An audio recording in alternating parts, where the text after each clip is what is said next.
Hello friends, अभी मैं हूँ डॉक्टर शिप्रा सिंगम मैडम के साथ, जो कि हेड है डिपार्टमेंट ऑफ लॉ, यशवंत महाविद्यालय। उनका जो लॉ कॉलेज है, उनके हेड ऑफ डिपार्टमेंट है। तो मैडम से हम जानेंगे कि किस तरह से लॉ कॉलेज में इनके प्रोग्राम्स है, लॉ कॉलेज में कितने टाइप के कोर्स है और बहुत सारी जानकारी। तो मैडम, मुझे सबसे पहले आपको ये पूछना है कि यहाँ पे कितने टाइप के कोर्स है, मतलब 3, 5 किस तरह के कोर्स है यहाँ पे? Thank you sir. एक्चुअली जो लॉ कॉलेज वर्धा में अभी हम बैठे हैं, वहाँ पे 3 इयर्स लॉ कोर्स है, 5 इयर्स लॉ कोर्स है, LLM है और PhD है। तो it is a comprehensive plan courses जो ग्रेजुएशन से लेके PhD तक पूरा का पूरा रन करता है। एक ही इंस्टीट्यूशन में हो सकता है? एक ही इंस्टीट्यूशन में। यहाँ पे लीगल प्रोफेशन कितना पॉपुलर है, मतलब जो एडमिशन के हिसाब से क्या आपको लग रहा है? सर, देखा जाए तो मैं अगर आपको एक पूरा ब्यौरा दूं कि लीगल प्रोफेशन कैसे कैसे डेवलप हुआ है, तो पहले मुझे लगता था सिर्फ आर्ट के बच्चे लीगल प्रोफेशन की तरफ उनका झुकाव था, बट अभी कुछ सालों से मैं देख रही हूँ कि साइंस, बहुत ज़्यादा साइंस स्टूडेंट्स हमारे यहाँ पे एडमिशन्स लेते हैं। इनफैक्ट अगर मैं आपको बताऊँ तो आपको बहुत आश्चर्य होगा कि हमारे यहाँ पे सेवाग्राम और सावंगी एक 2 बड़े मेडिकल कॉलेजेस हैं। वहाँ के मेडिकल प्रोफेशनल्स हमारे यहाँ पे लॉ कॉलेज में हैं एडमिटेड। ओके। एंड इंजीनियर्स जो इंजीनियरिंग कॉलेज में है, यहाँ पे बड़ी पोस्ट में है गवर्नमेंट, वो सारे भी हमारे स्टूडेंट्स हैं। Okay. Because they want to pursue law, और उनको मालूम है कि आज लॉ का कितना इम्पोर्टेंस है। और उसके कारण अब हमको जो पूरे स्टूडेंट्स मिलते हैं वो पूरी वैरायटी में मिलते हैं। ओके, मतलब सभी स्ट्रीम के मिलते हैं? एग्जैक्टली, सभी स्ट्रीम के। ओके। मैडम, ये जो बुक्स वगैरह होती है, लॉ बुक्स वगैरह, तो from where do you procure, आप कहाँ से इन सबको लेते हो? सर, एक्चुअली वर्धा एक छोटा जगह है, यहाँ पे बड़े लॉ हाउसेस नहीं है बुक्स के लिए। तो नागपुर हमारे पास जो सबसे करीब सिटी है, और वहाँ पे शांति लॉ हाउस है, जहाँ पे लाइक वो अपना ओन पब्लिश भी करते हैं और बाहर से भी हमको बुक्स अवेलेबल कराते हैं। इसके अलावा हमारे पास बाहर के पब्लिकेशन, सेंट्रल, इलाहाबाद, ये वाले भी स्पेसिफाइड आते हैं पर्सनली, तो वो भी हमको बुक्स यानी उनसे प्रोवाइड हम कर लेते हैं कई बार। बट जो मेन हमारा वो शांति लॉ हाउस ही है। जैसे कई सारे शहरों में अभी एक कॉर्पोरेट अपॉर्चुनिटीज लॉयर को कहा जा रहा है, तो आपके यहाँ किस तरह की है उस तरह की कॉर्पोरेट अपॉर्चुनिटीज? सिर्फ वही वर्धा छोटा प्लेस है, यहाँ पे कॉर्पोरेट अपॉर्चुनिटीज़ उतनी नहीं है जितनी होनी चाहिए। क्योंकि गांधी जी जब यहाँ आए थे तो उन्होंने इसको ग्रामीण क्षेत्र रखने की बात की थी, और इसी वजह से यहाँ का इंडस्ट्रियलाइजेशन और जो कमर्शियलाइजेशन जो पार्ट था वो थोड़ा स्लो है, जितना दूसरे जगहों पे है उससे थोड़ा सा, जिसके कारण यहाँ पे बड़े कॉर्पोरेट हाउसेस अभी नहीं है। इनफैक्ट मीडियोकर लेवल पे भी आप बोलेंगे तो नहीं है। बट यहाँ के बच्चे मोस्टली, मैं आपको बताना चाहूँगी कि बहुत सारे लिटिगेशंस यानी इसमें एडवोकेसी में चले जाते हैं मैक्सिमम, और जो एक क्राउड है वो हमारा पूरा का पूरा बाहर रन करता है। इवन नागपुर, पुणे, मुंबई, यहाँ पे भी वो सारे लॉयर्स हैं। और मेजॉरिटी हमारे कॉलेज का सबसे अच्छा अगर मैं कहूँ कि एक बात है वो यहाँ है कि यहाँ से कई सारे JMFCs और जजेस, हाई कोर्ट के, इवन सुप्रीम कोर्ट तक हमारे बच्चे हैं। तो ये हमारे लिए एक बड़ा अचीवमेंट, गर्व की बात है। एग्जैक्टली। अभी जैसे नॉन लिटिगेशन फर्म्स करके एक कॉन्सेप्ट है बॉम्बे में और कई सारे जगह पे, तो क्या इस तरह का कोई नॉन लिटिगेशन फर्म हार्डकोर यहाँ पे एग्जिस्ट है? नहीं सर, सॉरी, तरह का नहीं है। वो नहीं है, क्योंकि वो अगेन वही है, जहाँ पे उस चीज़ का रिक्वायरमेंट जब होता है तब उस चीज़ की नेसेसिटी के अनुसार वो चीज़ बनाई जाती है। हर जगह का रूल यही है। करेक्ट। अपने यहाँ पे उसका कोई रिक्वायरमेंट ही कभी नहीं रहा, क्योंकि यहाँ पे बेसिकली जो स्टूडेंट्स होते हैं वो या तो कोर्ट ज्वाइन कर लेते हैं या हाई कोर्ट ज्वाइन कर लेते हैं नागपुर में जाके, और नागपुर में देर लाइक ये अपकमिंग कंसेप्ट आ रहा है, तो वहाँ पे अभी हमको कई जगहों पे कई फील्ड्स के लिए लॉयर्स का ऐसा आपको प्लान सेटिंग मिलेगा ओके जो अभी बडिंग है। Okay it is not fruitfully like made all together, पर वो चालू हो गया है। ओके बट वर्धा में आने को अभी शायद थोड़ा समय लगेगा। और आईपीआर जो एक उभर के आने वाला लॉ है, उसमें और भी बहुत कुछ चीज़ें आएंगी। एग्जैक्टली। तो लॉ के साथ कोई आईपीआर फर्म्स हैं क्या? बिकॉज आईपीआर फर्म्स भी धीरे धीरे अभी स्पेशलाइज्ड आईपीआर फर्म्स बूमिंग होने लगे हैं। बिल्कुल। तो उस तरह का कोई यहाँ वर्धा में एग्जिस्टिंग है या आपका इसके बारे में क्या कहना है? सर एक्चुअली मेरा स्पेशलाइजेशन आईपीआर है। ओके। एंड मैंने नागपुर से किया था, और इसी के कारण मैं आपको एक स्पेसिफाइड ये चीज़ बता सकती हूँ कि नागपुर में we have that firm. Even I am a patent attorney also. Okay. तो पेटेंट अटर्नी होने के कारण वहाँ पे कुछ फर्म्स हैं जो रन करते हैं, जो सिर्फ पेटेंट्स में ही डील करते हैं। Okay. And what we do here is, यहाँ पे जब कोई लिटिगेशंस या फिर उस आईपीआर के चलते कोई भी चीज़ आती है तो we just pass on to that Nagpur chamber, और वहाँ से we channelized it. Okay. But यहाँ पे ऑल टुगेदर अभी एडवोकेसी जो है वो इतनी फॉर्म ट्रेडिशनली फिट है, लिटिगेशन ओरिएंटेड। एग्जैक्टली।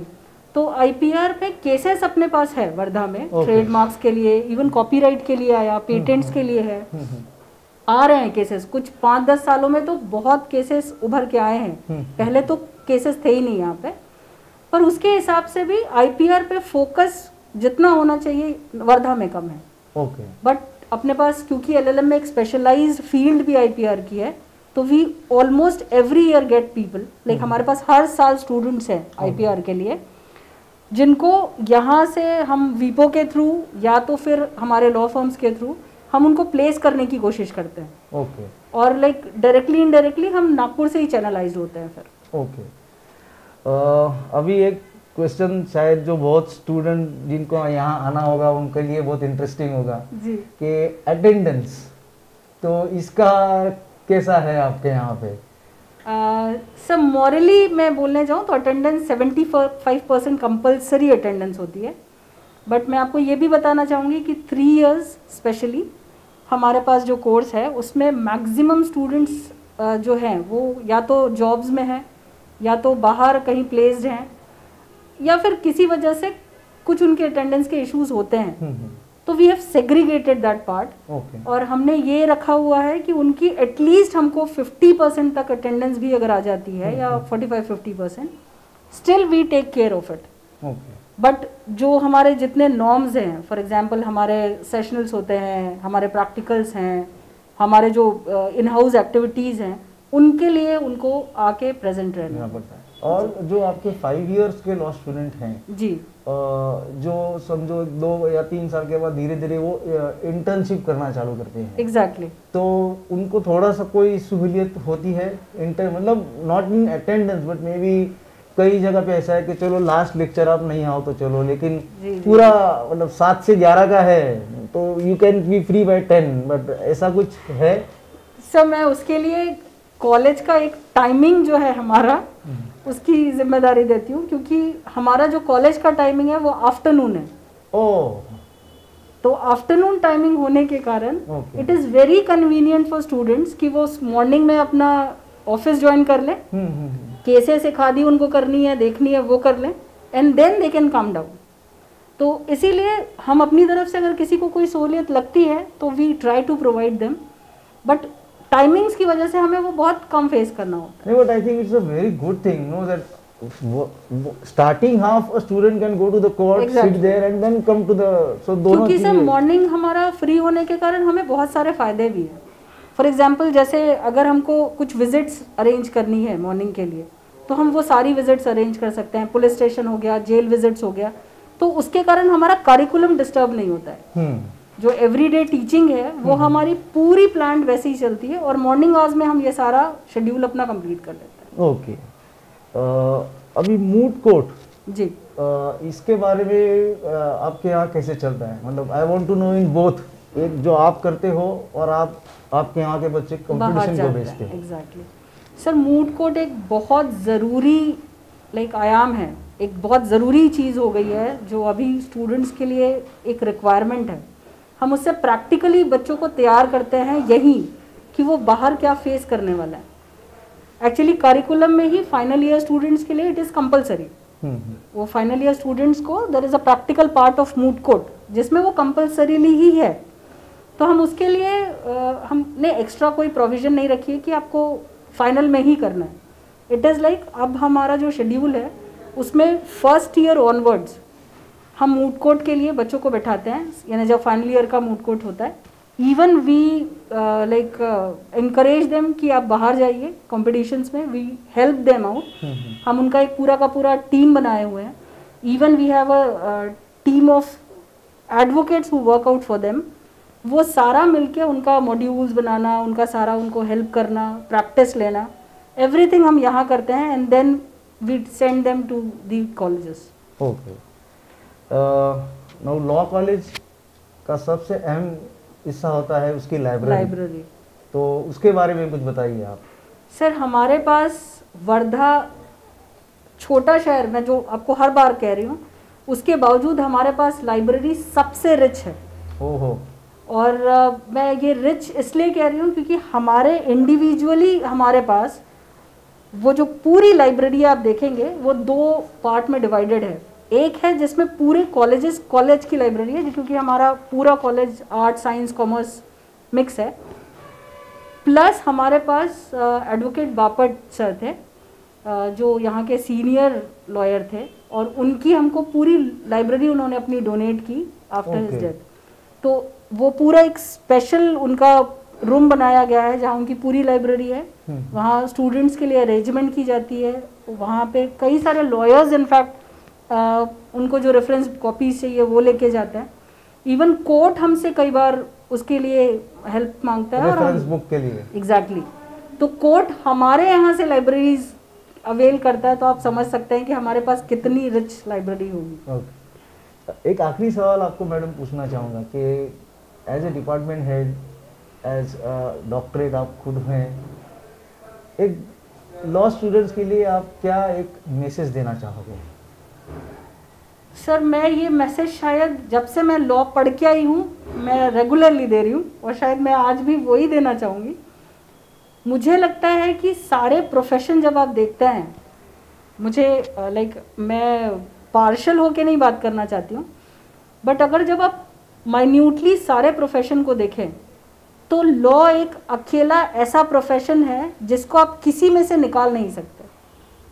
वो हर जगह इंक्लूसिव है। आप बाकी प्रोफेशंस को थोड़ा सेग्रेट कर सकते हैं, अलग कर सकते हैं, बट लॉ को आप किसी भी चीज़ से निकाल नहीं सकते। वो हर जगह है और हर किसी को उसकी ज़रूरत है। और मेरा ये मानना है कि आगे के आने वाले समय में ये प्रोफेशन जितना बूम आउट करेगा और कोई प्रोफेशन नहीं करेगा। तो मुझे तो ये भी लगता है कि इवन स्कूल्स में भी एक बेसिक लॉ का करिकुलम होना चाहिए, क्योंकि जब हम कॉलेजेस से स्टार्ट करते हैं तो शायद थोड़ा लेट हो जाता है। It should be basically from the school itself, क्योंकि एटलीस्ट जो फंडामेंटल हमारा जो राइट्स और ये वाला जो पार्ट है वो स्कूल से हमको उस तरीके से पढ़ाना चाहिए जिस तरीके से अभी हमारे पास नहीं है वो करिकुलम, ताकि जब हम लॉयर बनने के लिए रेडी हों तो हमें पता हो कि हम एग्जैक्टली क्या क्या मिरेकल कर सकते हैं। Okay, so I think this is a miracles like course and everybody should opt for it. Okay, तो शायद इसी में मैडम ने एक मराठी की प्रॉब आपने कही है कि लॉ हा सर्वांगी सर्वस्पर्शी। एग्जैक्टली, ऐसा प्रोफेशन। बिल्कुल बिल्कुल। तो मैडम हम आपके बहुत आभारी हैं, आपने आपका हमें वक्त दिया और हमारे पास अपनी इन्फॉर्मेशन दी। बहुत बहुत धन्यवाद। Thank you sir. Thank you.